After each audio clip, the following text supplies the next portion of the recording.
Welcome to yet another edition of the Stats and Stacks podcast, where today we're going over UFC 320, Ankalaev versus Pereira.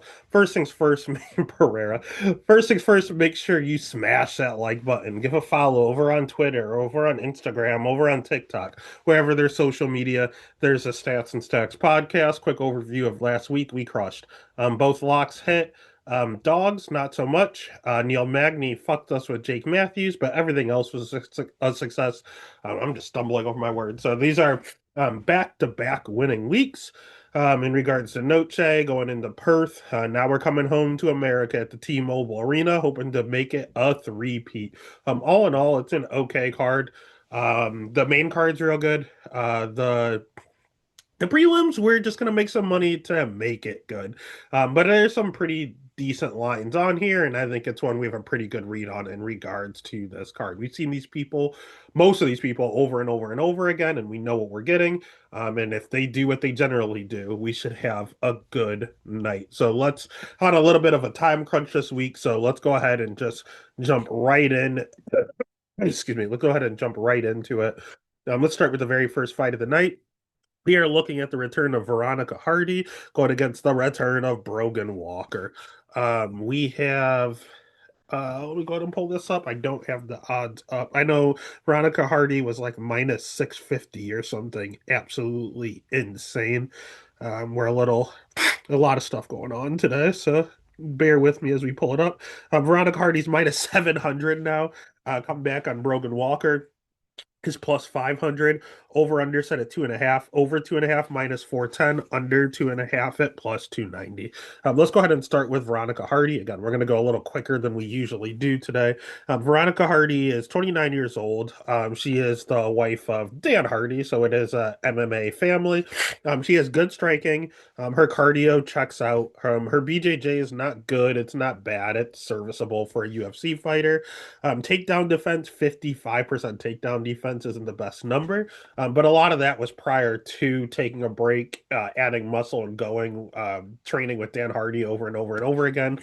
Since her return, against Juliana Miller, she looked phenomenal. She went from losing to Bia Malecki, who might be the worst women's fighter ever, to beating Juliana Miller, beating Jamie Lynn Horth, which is a credible win, beating JJ Aldridge, which is a credible win, and then she ultimately ran into trouble against Edouard Mara. The problem Veronica Hardy has is that she's tiny. She has some sort of health difficulties to where she can't cut down to 115 where she should be. So she's kind of like Luma Lukebume, where she's just talented but simply in the wrong weight class. Eduardo Amara is someone that had to go up a weight class to 135 because she is just simply too big for, or actually she was at 115. Whatever. Eduardo Amara is huge. She's absolutely massive, and she was just too big for Veronica Hardy at the end of the day. But if you give Veronica someone her size, she is perfectly capable. If you give her someone that's not UFC caliber, she is perfectly capable, and that's what they're giving her in Brogan Walker. Brogan Walker is both. I didn't know she was still on the roster, to be 100% honest with you. We haven't seen her in nearly 3 years. Brogan Walker is now 36 years old, coming off of the Ultimate Fighter, where she was a runner up to Juliana Miller. So an opponent is not something you ever want to do with MMA math, but Juliana Miller finished Brogan Walker, and Hardy beat the absolute dog shit out of Juliana Miller. So do with that as you will. She is predominantly a good striker. She's a BJJ black belt, but she's not getting a ton of subs. She does a lot of just guard work. She does not get up ever. You get her down, she stays down at the end of the day. Even though she's a good striker, there is no urgency to get up whatsoever, and that's a problem because she has low volume and she has 11% takedown defense. It's not a good number. To get bullied by Juliana Miller, who's one of the worst wrestlers, is a terrible, terrible, terrible look. Her cardio's okay, which is nice. And again, she knows what's going on the ground. She's hard to finish. Um, but getting her there is not hard at all. So at the end of the day, Veronica Hardy versus Brogan Walker should be a striking affair. But Veronica has good fight IQ, and if she wants it down to the ground, she can get it there. I think Veronica is the better striker. I think Veronica is the better wrestler. And I think the BJJ is a wash. And we haven't seen Broken Walker in almost 3 years. So there's no way I'm betting her. This line is ridiculous. Do not bet this line. You'd stay away from this fight. The pick's going to be Veronica Hardy. Not a chance I am betting her at minus 700. So you can try to play with that over under. But again, the over is so high at minus 410. The best thing to do is just pass. So the pick is going to be Veronica. The bet's going to be either the over 2.5 and eat the chalk, or you should just pass. Next fight of the night, we have Ramiz Brahimaj at plus 240 going up against Mr. Van Zant, Austin Vanderford at minus 300. Over under set at 1.5. Over 1.5 is minus 240. Under 1.5 at plus 180. Let's start with Mr. Van Sant. Yes, everyone's going to make fun of him because of his wife and, former UFC fighter turned OnlyFans model. It is what it is.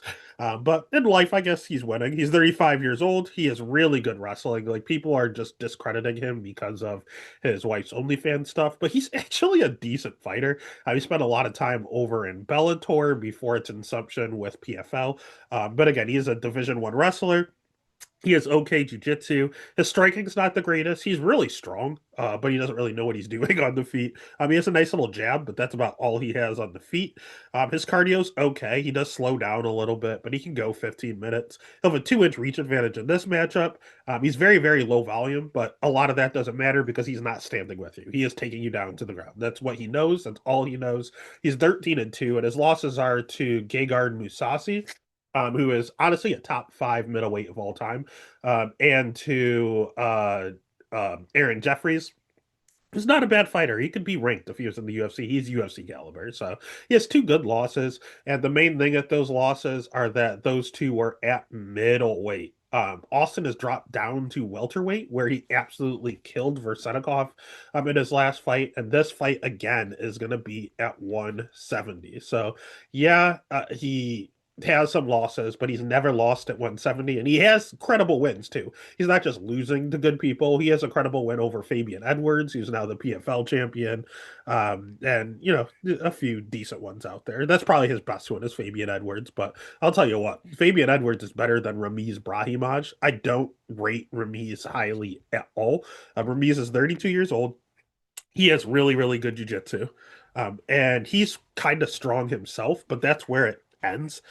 He's not a good striker. Although he has a knockout over Mickey Gall. Mickey Gall is extremely chinny.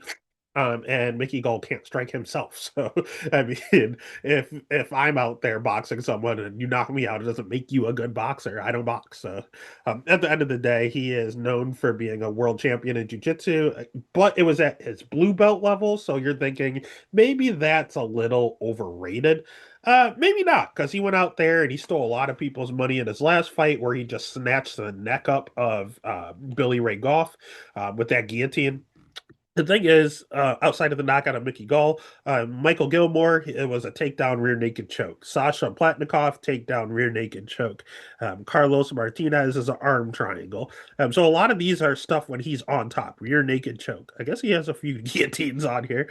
Yeah, rear naked choke and guillotines are his bread and butter. He has Slita Kimura in there. And every single one of his wins are finish. Every single one of his wins outside of Mickey Gall are by submission. So he is that good on the ground, but he can't strike. And the problem with him being such a good jiu-jitsu practitioner is that he can't wrestle. He really struggled and could not take down Demba Garembo. That's not a good look. And defensively, he has a 47% takedown defense. His cardio is not good. He does slow down in every single one of his fights. He's durable as shit, but he's hittable as shit. He's the guy where his ear fell off when he fought Max Griffin. He got hit so much his ear literally came off of his body.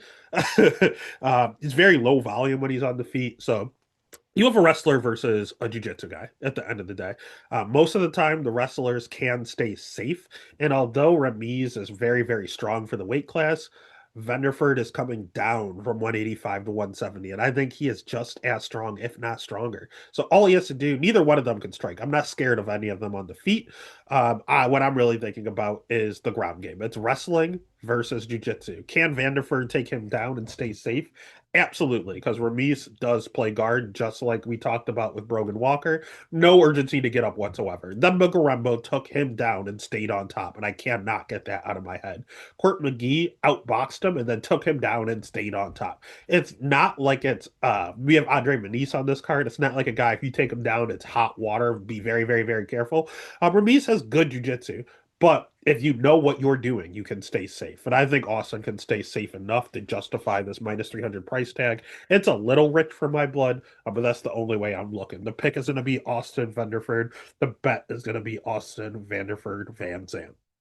Next fight of the night. We talked about him real briefly with Nikolay Vertanikov.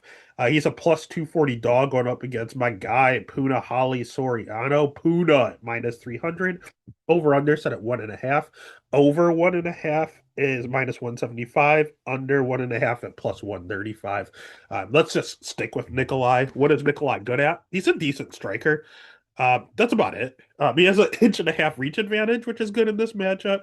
But has a 62% takedown defense. He has the body of a wrestler, but he can't wrestle. His jiu-jitsu is not good whatsoever. It's very, very bad, honestly.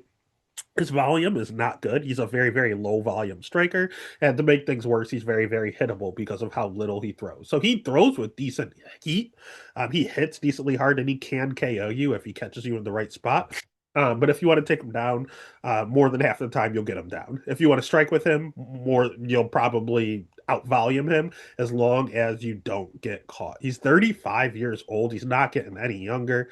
And we just saw in his last fight, he got taken down multiple times by a lightweight in Francisco Prado and won a very questionable split decision.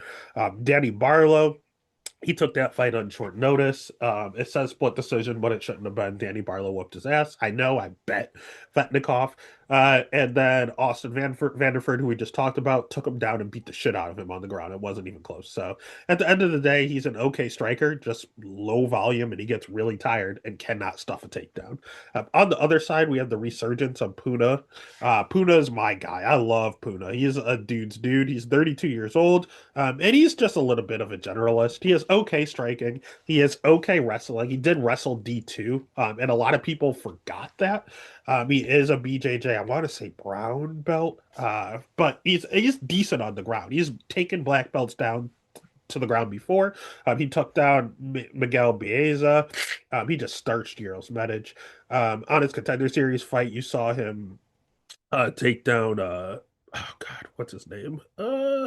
Jamie Pickett a million times. Like he will use the wrestling if he has to. But he did struggle against upper tier guys. Brendan Allen, Nick Maximoff was able to outgrapple him. Roman Kopylov unfortunately knocked him out. And Dustin Stolfus, that's not a good loss. That is not a good loss. But he did club and sub him essentially. And then he realized something. He realized that he's not a middleweight. I'm going to go down to welterweight, or I'm going to retire. And he went down to welterweight and looks like an absolute killer. Again, I saw him live just absolutely dismantle Miguel Baeza, who is a BJJ black belt. Then I saw him go out there and starch Euros Medic, who's a decent striker, in 30 seconds. So the power translate when he dropped down to 170. He's an absolute brick shithouse. Unlike Vetnikov, he throws a ton of volume. So on the feet, I think Vetnikov is the better striker, but Puna hits harder and has more volume.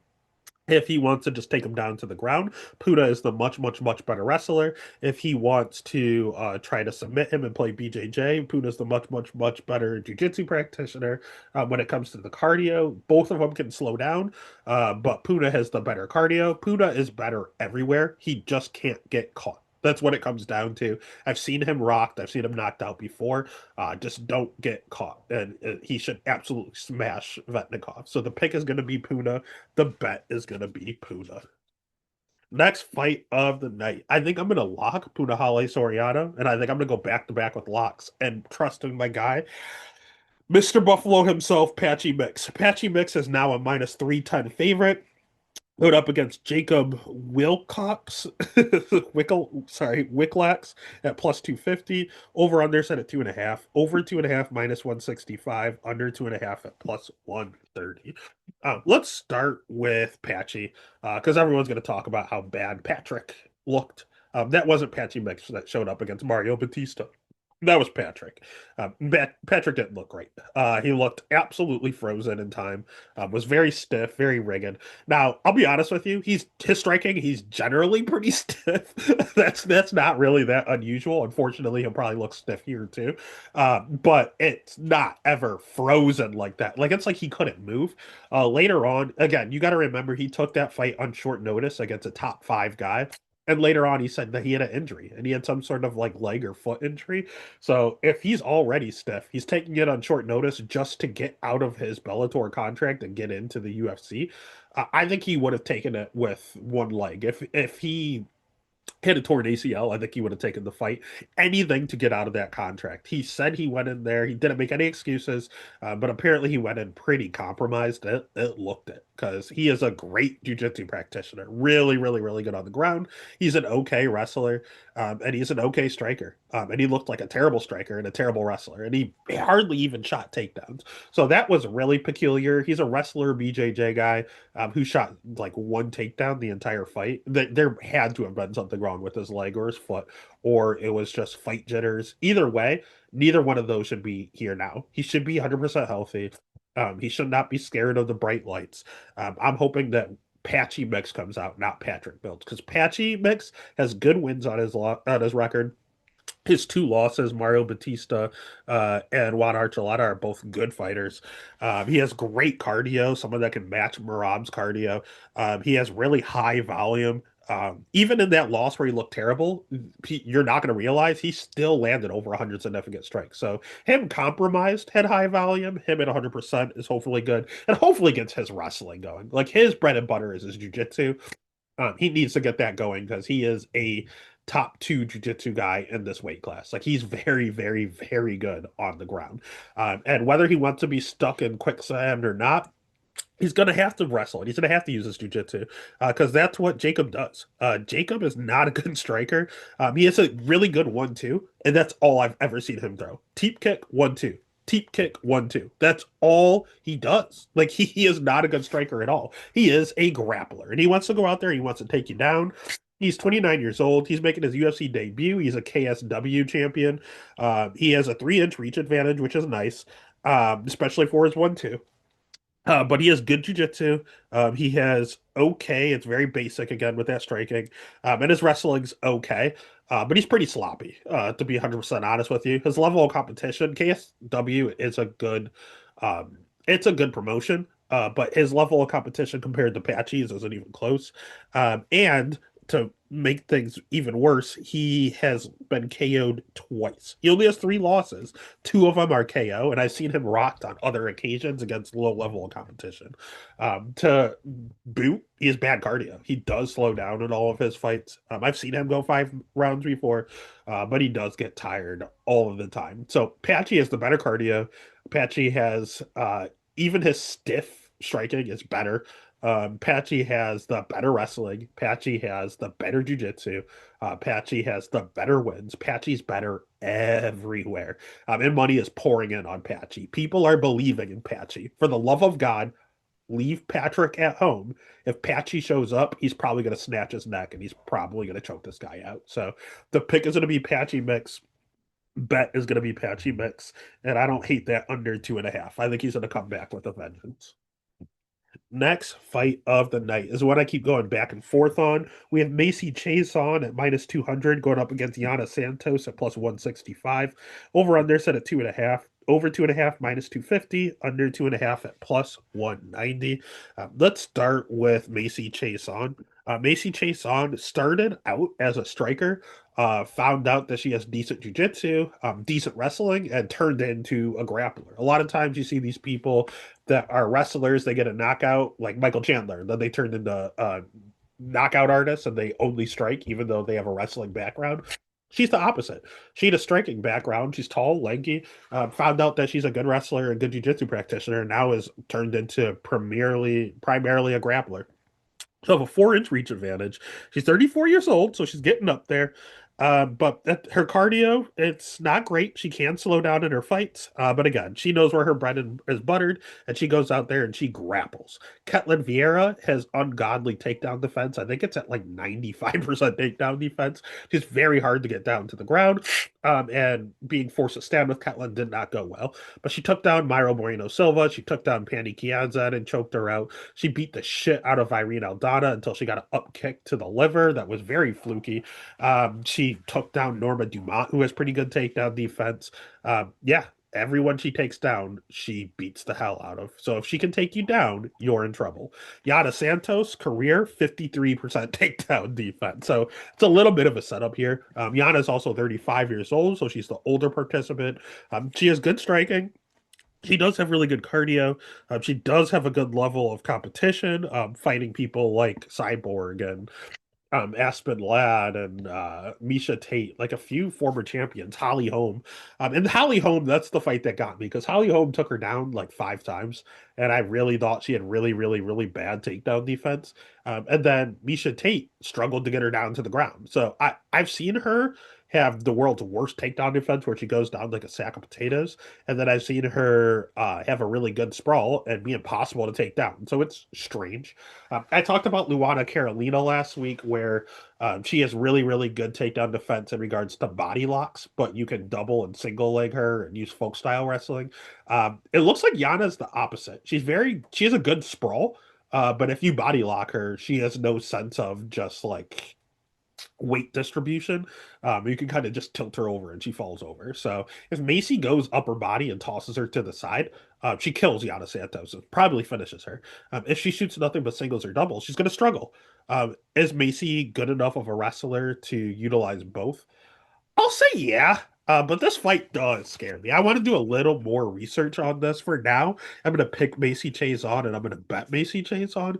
But if I do a little more fight tape, and I just want to look at how Macy's getting these fights down to the ground. If it's all singles and doubles, which I know she shoots a lot of, I might end up sprinkling Yana Santos. But if I see her just tossing girls with body locks or with hip tosses, not a lot of hip throws I can't think of that I saw. But if I do see some body lock takedown, she's taller, she's lankier, it should be easy. She'll kill Yana Santos. So for right now, the pick is Macy, the bet is Macy, but subject to change. Next fight of the night, we have Joe Sang Yu at plus 120 going up against Daniel Santos at minus 140. Over under set at 2.5. Over 2.5 minus 175. Under 2.5 at plus 135. Let's start with Wiley Cat Daniel Santos. He is 30 years old. He has good striking. He has good jiu-jitsu. He has pretty decent wrestling. He is a shoot to box fighter, and honestly, they all fight exactly the same way. Pressure, pressure, pressure. 73% takedown defense. He'll mix in takedowns if need be. He'll just pressure you and strike if need be. The problem I have with Wiley Cat is that he's hittable. Just like all shoot box, they're willing to take a punch to give one and hit you harder. And that worked for him for quite a bit. But Julio Arce was able to outvolley him and just outpoint him and just make it look like a masterclass. Problem I have with Wiley Cat is that as he lets you hit him, he does get chin checked frequently. John Castaneda rocked him badly to where the fight almost ended. Julio Arce rocked him pretty badly.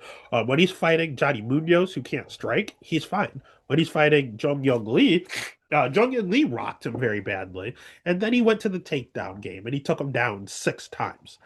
That's where the issue is because Jung Young Lee is a featherweight. He went up a weight class and he looked soft. He's not a featherweight. He is a bantamweight through and through. He should not be up at 145. And because he got a win there, he thinks that's where he belongs. And now he's coming back for another fight at 145 as a guy that's very, very hittable. And most of the times you hit him are counters. He'll throw and just kind of watch his work and is there for the taking. Again, he has that thing I call Usman chin, where he's getting rocked over and over and over again. He hasn't gone out yet, but it is coming. And if he catches the right guy, he's going out. And I think he caught him. I do not believe in Ju Sung Yu at all. I don't think he's a good fighter at all. His Korean Zombie's main protege. In fact, his nickname is Korean Zombie Jr. This guy idolizes Chan Sung Jung. And he's very, very popular over in Asia. They gave him a chance over at the UFC, and he went out there and he got like a 10-second knockout, excuse me, over Jekka Sergi. But that's the issue. It was Jekasaragi. Jekasaragi is not good at all. He's 9-0, and he is cocky as shit. Like when he is out there, he is taunting, he's playing to the crowd, and he's massive. He hits really, really, really hard. He's gonna have a 4-inch reach advantage. He keeps his hands extremely low. The thing that he's best at is counter striking. He's very, very good at if you come at him and leave your hands down, he's going to take advantage and he's gonna put your lights out. And that's all Wily Cat does is pressure and then counters and get countered over and over and over again. Um, Korean Zombie Jr., his wrestling is weird. It's not good. It's not bad. But I think him being so big is going to help in this matchup if Wily Cat is forced to wrestle. His okay takedown defense is probably going to be good takedown defense because he's twice the size of Wily Cat. And when Wily Cat rushes in, and just tries to pressure the bigger guy, he is going to slip and rip, and he's probably going to be the first one to KO Santos. It's coming. Santos is going to get KO'd soon, and I think he's going to fuck around and find out. The pick is going to be Jung Young's, sorry, is going to be Ju Sang Yu. Bet's going to be Jason Yu. And I'm probably going to bet him by round one KO. It's plus 800, and it's not a bad look. I don't like him, but I think this is a perfect style matchup for him. Next fight of the night, we have Farid Basharat going up. Basharat is a minus 470 favorite going up against Chris Gutierrez at plus 360. Over under set at 2.5. Over 2.5 minus 300. Under 2.5 at plus 220. Talk about perfect matchups. Let's start with Farid Basharat. I think he's the good best rat. He's 28 years old. He'll have a 4-inch reach advantage somehow in this matchup. He's 13-0. He has good wrestling. He has good jiu-jitsu. He has good striking. He has an okay level of competition. He has pretty good cardio. There's not a fault in Fareed Basharat. He's very, very, very good. I think you're going to beat him by having world-class takedown defense and world-class striking, or world class wrestling where you can just out grapple him. If you are a so fighter or if you are just a generalist, he's gonna murder you because he has good fight IQ. He's wrestling people that are better strikers than him. He is striking with people that are better wrestlers than him, and you just have to be that damn good at that one area and proficient in the other. That's how you beat this guy. He's running into Chris Gutierrez, who's 34 years old. He has a great level of competition, fighting people like Frankie Ager and oh god, what is the guy that trains at Team Alpha Male? I need to pull him up. I just lost. He lost to Corey Sandhagen and Peter Yan. Yeah, Song Yadong. Sorry, I don't know how I forgot Song Yadong. Fighting Pedro Munoz, fighting Quang Lee, not so much. John Castaneda. But John Castaneda is kind of a lower level. Quang Lee is definitely a lower level. Soggy Dog beat the shit out of him. Halatege Lee is a lower level. Pedro Munoz beat the shit out of him. Frankie Ager was 45 years old at that point. Danab Bacterel is lower level. Andre Ewell's lower level. Like, if you're not supposed to be in the UFC, he is going to murder you. And he's going to murder you with leg kicks. This dude has multiple leg kick TKOs on his record. He has really good striking. He has really good cardio. He has world class leg kicks like Jack Jenkins level. I don't know why they need to fight each other, even though you'd have to go up a weight class. It'd be interesting. His jujitsu's okay defensively. Offensively, he's not really using it at all. And a lot of that's because takedown defense is not good. It's going to show 70% takedown defense on paper, but Felipe Colores took him down. Danab Bacterel took him down. Frankie Ager got KO'd right away. Uh, Pedro Munoz doesn't shoot takedowns. Halatega Lee took him down. Song Yadong took him down. Quang Lee took him down. John Castaneda took him down. Like, it's not good. Every single person he has fought over the last like 5 years has taken him down at least once. And Basharat is a world class wrestler. So I think on the feet it's close, but Chris Gutierrez is probably the better fighter. I think Fareed knows that, so he's going to put a singlet on. And I think this is going to look a lot like the Taylor Lapilus versus Basharat fight. And Basharat got 5 takedowns, got a ton of control. And Gutierrez does not have a good get-up game. He gets stuck on his back. So I think it's one and done for Basharat with takedowns. And I think that's all he needs. It's death taxes and Basharat by decision. The pick is Basharat. The bet is going to be Basharat. Next fight of the night, we have our prelim. Let's our main event in the prelims. We have Edmund Shabazian at, oh, no, it's not. No, it's not anymore. They did do some moving around with the Atiba fight. We have Edmund Shabazian as a minus 325 favorite. That's gross. Going up against Andre Muniz at plus 260. Over under set at 1.5. Over 1.5 is plus money at plus 110. Under 1.5 is minus 140. Let's start with the golden boy, Edmund Shabazian. I don't know if you can still call him a boy. He's 27 years old now. He was like 21 when he came into the UFC. So he has good striking. He has a ton of power. He has a sneaky good jiu-jitsu game. His wrestling, not great. Takedown defense is showing 66%, but it's a little skewed. He got taken down by Jack Hermanson, who's a really good wrestler. He got taken down by Gerald Mearshart, who's not a good wrestler, but when he was exhausted, he got taken down by Derek Brunson when he was exhausted. He got taken down by Anthony Hernandez a million times when he was exhausted and is a good wrestler. He fought Dylan Butka, who's a good wrestler. Andre Petrowski is a good. He fought all of the wrestlers in 185, so cut him a little bit of slack with that 66% number. And a lot of those takedowns are where he was tired, and that's an issue because he gets tired quickly. Terrible cardio. Name of the game with Edmund Shabazian is round one KO, or he will gas out in round two and have absolutely nothing left. He tried to take a lot off of his punches in his last fight, and he won his first ever decision over Andre Petrowski in his last fight. But cardio is his issue. He's a good grappler. He's a world-class striker. He has a ton of power, but his cardio is ass. And if he gets tired people tap. Got tapped out by Gerald Mearshart, got tapped out by Anthony, or ground and pounded by Fluffy. He got crucifixed late in the round two by Imavov. Jack Hermanson decisioned him. Derek Brunson finished him in the third with ground and pound. And those are all of his losses. But look at the record. I mean, Derek Brunson was a top five guy at that point. Derek Hermanson was a top five guy at that point. Hazardine Imavov is about to fight for a title. Anthony Hernandez is about to fight for a title. And Gerald Mearshart, we're going to chalk that one up to cardio.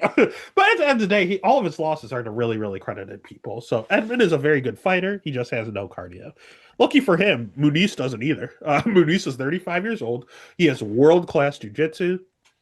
He's the guy that went out there and tapped out Jacare, which was unheard of. He's going to have a 3-inch reach advantage in this matchup, but it doesn't matter because he doesn't know how to strike whatsoever. He's a terrible striker. He's not a good wrestler, but he is world-class jiu-jitsu. Problem is his cardio's trash. His chin is trash, and he's only getting older at 35 years old. Ikram knocked him out with one of like the weirdest punches I've ever seen. It had like a delayed reaction. His chin is all the way gone. He is one of these guys where if it touches the ground, the floor is lava. He can tap you out in seconds. He's that good on the ground. But he can't get you down there. This is not the best wrestler. If he takes down Edmund, Edmund's in a world of trouble and he's getting submitted. If he can't take down Edmund, he is in a world of trouble and he's getting knocked out. So at the end of the day, it's striker versus grappler. But the striker has good takedown defense and the grappler has bad wrestling. So the pick is going to be Edmund. The bet is going to be the under 1.5. That way you don't have to choose a side. You can get a better number and just choose violence. Speaking of violence, we can speed through this next one. Atiba Gutierrez there's no odds for this because he just got his replacement.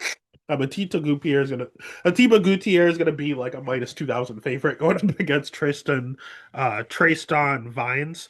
No over under. Again, this fight just got added today on Wednesday.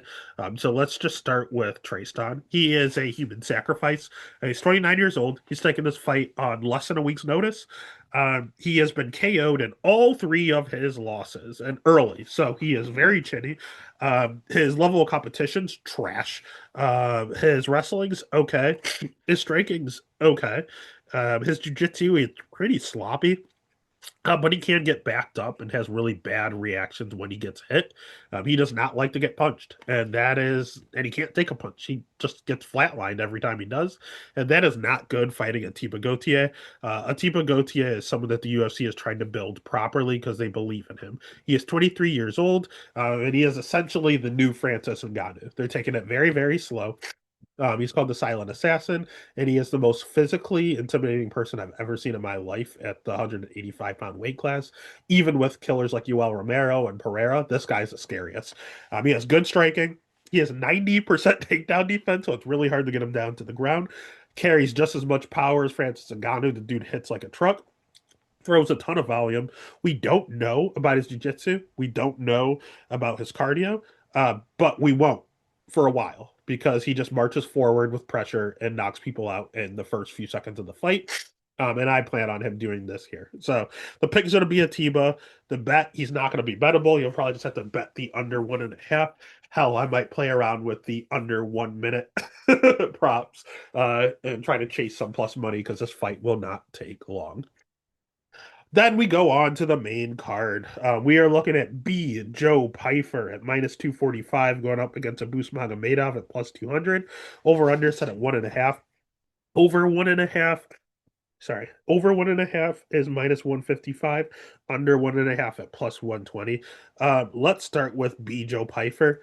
He is 29 years old. He is main training partner of Sean Brady. He has really good striking. He has sneaky good jujitsu. He has sneaky good wrestling, and we're seeing him use both of those more. He has a ton of power. When he hits you, you go out. His cardio is his biggest problem, but he's addressing it. He just went to a decision with Calvin Gastelum. It was very low volume, but he did that to pace himself and make sure he could go a hard 15. 60% takedown defense, but that number is a little skewed. He's very, very patient. Um, I don't know. It's just, I wish he threw a little more. It's a little low volume. Level of competition. Uh, Calvin's good. Jacker Manson's good. But, beating up on a Marc-Andre Barrio and Abdul Razak Al Hassan, Gerald Mearshart, they're okay wins. They're okay wins. Ozzy Diaz. They're building him slowly, and that's justifiable. At the end of the day, he's a powerful, powerful, powerful striker with wrestling and BJJ in his back pocket. On the other side, we have a Abus Magomedov, who's almost the same thing, only he's much older and he's German. He's 35 years old. He has a 3-inch reach advantage. He has good striking. He has okay wrestling. He has okay jujitsu, but his cardio is even worse than Joe Pyfer's. His level of competition is even worse than Joe Pyfer's. He is pretty hittable when he's on the feet. He's rocking 100% takedown defense, so I expect this to take place on the feet, unless he's taking down Joe Pyfer, which he could do. But if he does that, he's going to gas himself out. Like this guy in round 3 is hanging on for his life. Fighting Bruno Ferreira, I don't know how I won that bet. Like he literally could not move. He was so tired from wrestling. Michel Pereira, he was gassed. Worley Alves, he was gassed. Kyle Barrio, he hardly threw anything and was gassed. And we saw him get knocked out by Sean Strickland off of strictly fatigue in round 2. This guy in round 3 cannot move. He is a killer in round 1. He's very slow in round 2, and he is non existent in round 3. Pfeiffer gets tired, but a boost gasses. And for that reason, I'm going to go ahead. I'm going to take Joe. The pick is going to be Joe Pyfer. The bet's going to be Joe Pyfer, but be weary on this one. Very little exposure. I could see it going either way. Next fight of the night, we have Josh Emmett as a big dog, a plus 360 dog going against Yusuf Zalal at minus 470. Over under set at 2.5. Over 2.5 minus 315. Under 2.5 at plus 230. Let's start with the big dog and Josh Emmett. One of the reasons he's a huge dog is because he's 41. He's about to turn 41 years old. God, he's old. He has good striking. He has a ton of power. He can knock out anyone in this weight class. His wrestling, he does have a D1 wrestling background in his back pocket, and he can use it offensively, but it does make him a little tired, so he generally doesn't wrestle a ton. Defensively, shockingly bad. 46% takedown defense. That's interesting from a D1 wrestler. Jiu-Jitsu, not great, but his level of competition is very good. Fighting Ilia Topuria, Lerone Murphy, Bryce Mitchell, Yair Rodriguez, Calvin Kattar, Dan Ige. Like, he's fought the who's who, Michael Johnson, Jeremy Stevens. Like, you just name all of the top guys in the weight class. And, I mean, Josh Emmett's 41 years old. He's fought them all. Has he beaten them all? No. Can he get chin checked? Yeah, Jeremy Stevens has knocked him out. Ilya rocked him like a million times. Yeah, you could get submitted.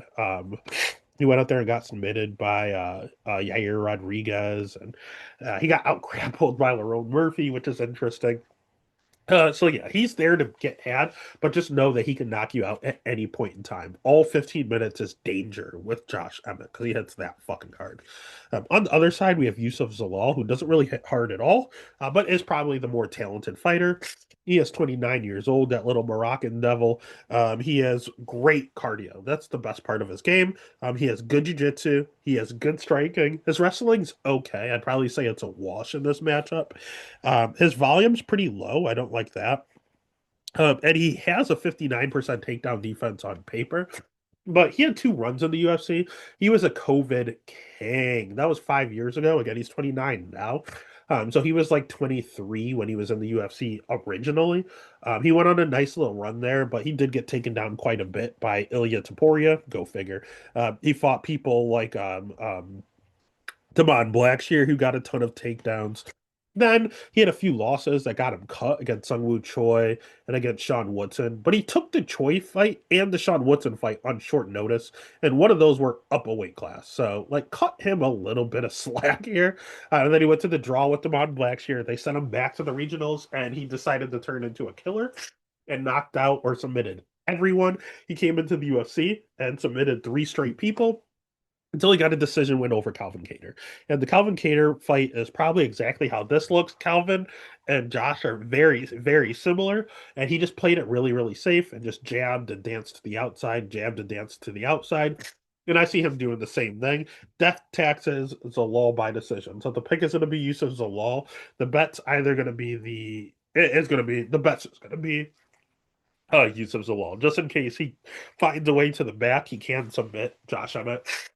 In case he does have pretty nasty knees, in case he catches Josh coming in with a knee. I've seen Josh knocked out before. Let's just play it safe. Pick Zalal, bet Zalal. Next fight of the night is not safe at all. We have the former champion Yuri Prohaska as a minus 185 favorite going up against Khalil Roundtree, the former title challenger, at plus 155. Over under set at 1.5. Over 1.5 is minus 155. Under 1.5 at plus 120. Let's start with the former champion Yuri Prohaska. Yuri Prohaska has good striking. He has underrated jiu-jitsu. He has a 3.5 inch reach advantage in this matchup. He's 32, so he's the younger fighter. His wrestling's okay. And he will mix in a takedown here and there. But he always keeps his hands low, and you can chin check him. He's been knocked out multiple times. He's very hittable and kind of by design. Like he sticks his head out there and asks you to punch him sometimes. But what you're going to hear everyone talk about are the leg kicks. He gets leg kicked and refuses to check leg kicks. Just doesn't think it's a thing. When his leg goes dead, he starts just punching himself instead of checking leg kicks. It's very peculiar. He throws a ton of volume, and he does have good cardio. He's just so fucking unorthodox. He doesn't even know what he's going to throw. He's throwing spinning back elbows and backhanded strikes. Like he's just an absolute wild man out there. You can't really prepare for Yuri because again, Yuri doesn't know what Yuri is going to do. But all you're going to hear is he doesn't check leg kicks. He doesn't check leg kicks. And the reason you're hearing that is because Khalil Roundtree is a world-class Muay Thai practitioner who literally broke Modestas Bukaka's leg with a leg kick. It was more of a knee stomp. So Roundtree hears this. He's addressed it. He's 35 years old. He has really good striking. He carries a ton of power. His jiu-jitsu's ass. His wrestling's pretty bad, actually, at 58% takedown defense. He's fought a decent level of competition, but he's very low volume, which makes him kind of hittable himself. You can chin check him as well. I've seen him get knocked out by Johnny Walker, or he got ground and pounded by Ian Cutelaba. Like, you can take this guy out. I think he's a little overrated, to be honest with you. I think if he fights a striker, he's live. If he fights anyone with any semblance of wrestling, he's in trouble. And Yuri is not a world class wrestler by any means, but he can get takedowns if need be. So that I understand why Yuri's the favorite. It's just this leg kick narrative. Is he going to check leg kicks? Is Khalil going to throw them? I don't really know. Khalil doesn't really have the greatest fight IQ. He just goes out there and swings. And he's very low volume. He's so fucking patient. He's a very scary, good counter striker. And Yuri doesn't move his fucking head. I know there's videos of him with head movement, which would be a scary, scary thing. But I think Yuri's so wild he's gonna get punched in the face and forget all of that month's worth of training and go into classic Yuri. And I think it's gonna cost him. So I am going to go dog hunting here. The pick is going to be Yuri, but the bet's going to be Khalil Roundtree. Actually, the pick and the bet are going to be both Khalil Roundtree at plus money. Speaking of dog chasing, we might end the night doing so, to be quite frank with you. Marab Dalashvili is a huge favorite, coming in at minus 380, going up against Corey Sandman Sandhagen at plus 300. Over under set at 4.5. Over 4.5 minus 360. Under 4.5 at plus 260. Let's start with my guy, the Sandman, Corey Sandhagen. He has really good striking. He has underrated jiu-jitsu. He'll have a 2-inch reach advantage. He has okay wrestling offensively. And he'll utilize it defensively, 63% takedown defense. But he has a pretty good get up game. He's very, very just squirrely down there. He's one of those tall, lanky, wiry guys. He has really high volume, a great level of competition. And the best part about Corey Sandhagen is his mind. He is the world's best fight IQ. He got hurt and he started wrestling against Rob Font, who has like 30% takedown defense, and got the win while he was extremely hurt. He went out there and struck with Davidson Figueroa, who is a low volume striker. He went out there and got takedowns and struck against Song Yadong. He went out there and just struck with TJ Dillashaw and didn't even try to wrestle. If you're a striker, he's going to wrestle you. If you're a wrestler, he's going to strike with you. And if he thinks he can find an advantage, he utilizes it. His losses are good. Peter Yan, champion. TJ Dillashaw, it was very controversial, but still champion. Aljamain Sterling, champion. Umar Nurmagomedov, almost champion. He's literally lost to a title challenger or a champion. Those are his only losses. Literally, this kid in the UFC. This kid is fucking good. He's very, very, very, very good, and he's dangerous. And the best part is that he's one of the only men that can match Marab cardio wise. Does he have better cardio than Marab? No, no one does. But can Corey go a hard 25 minutes at the pace of Marab? Yes, yes, he can. That's how Marab wins his fights. He's 34 years old. His wrestling's not that good. It's okay. But he breaks you and he gets takedowns a lot easier later on in the fight. His striking is not that good, but you're so tired, he takes advantage later on in the fight. He has infinite cardio. He has great cardio. Marab's is infinite. He is breathing out of his nose, and you wouldn't know if it's round one or round five based on how he's breathing. His volume's decent. His level of competition's insane. But he's a little chinny. We've seen him rocked on more than one occasion. Henry Cejudo rocked him. Marlon Moraes rocked him. Sean O'Malley in their first fight, round five, rocked him to the body. Jose Aldo rocked him. Excuse me, he gets rocked all the fucking time. So he's there to get had. Eventually, with his little Usman chin, someone's going to put him out. Just not yet. It hasn't happened. Can Corey do it? Absolutely. Can Corey win a decision? It's going to be tough. But actually, what I think you need to bet is the Corey plus 5.5.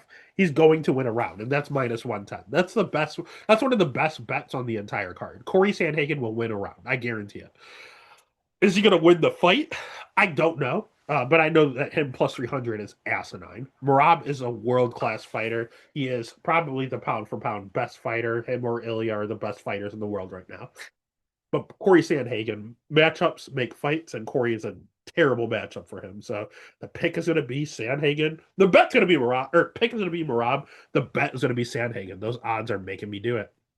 And that takes us to the main event where we're going to go dog hunting again because of the odds. Magomed Ankalaev is a minus 285 favorite. Powhatan can be had at plus 230 now. Over under set at 3.5. Over 3.5 minus 130. Under 3.5 at plus 100. Let's start with Powhatan. Powhatan's easy. He's a one-dimensional striker. He has a crazy left hand. And that's about it. He has a 5-inch reach advantage. He'll definitely have the crowd behind him. Again, he's a glory kickboxing legend. He has world class, some of the best striking in all of MMA. His jiu-jitsu, he trains it really, really, really hard, and it's gotten better, but it's still not good. It's eh. His wrestling, not great at all. But in their first matchup, he stuffed all 12 takedowns from Magomed Ankalaev. Ankalaev's not a good wrestler. What I don't like is that he's a little chinny. He's 38 years old, and he's been chin checked multiple times, and he's been put out multiple times. He throws a ton of volume, has a ton of power, has good cardio for someone that big. But if you hit his chin, you can put him out, unfortunately. Magomed almost did in their first fight. Magomed, although he has a V at the end of his name and he's from Russia, he's not a wrestler. He's a striker. He's a Russian striker. He's 33 years old. He has decent power. He has good striking. He mixes in the wrestling, but he's not that good of a wrestler. It's more of a just to keep you honest ordeal. His jiu-jitsu is not great. The jiu-jitsu is probably a wash, to be honest with you. But he does have better wrestling than Poatan. Poatan's the better striker. But I think Ankalaev blends better. Ankalaev is okay volume. He is okay cardio. What I don't like is how cocky he's been since he got the belt. He's not humble whatsoever. He's been extremely cocky, extremely confident, and he's going in here thinking that this is going to be a cakewalk. It should be because Alex Pereira is 38 fucking years old. But Alex Pereira is Alex Pereira in regards to that left hook. It can put out a fucking elephant if he lands it right. So Ankalaev better be on his A game. And I don't know if he is. I've never seen Ankalaev this cocky before. Merab, the same thing. He's pretty cocky as well. So I think one of them and their cockiness is going to get caught. So I'm just going to bet the dog against both because they're both almost plus 300. So, like Marab, I'm going to pick Marab and bet Corey Sandhagen. And in the main event, the same thing. I'm going to pick Magomed Ankalaev, but I'm going to bet Alex Poatan Pereira. That's UFC 320. It's a decent fight card. And we're on a roll. Let's make it three in a row and let's get after it.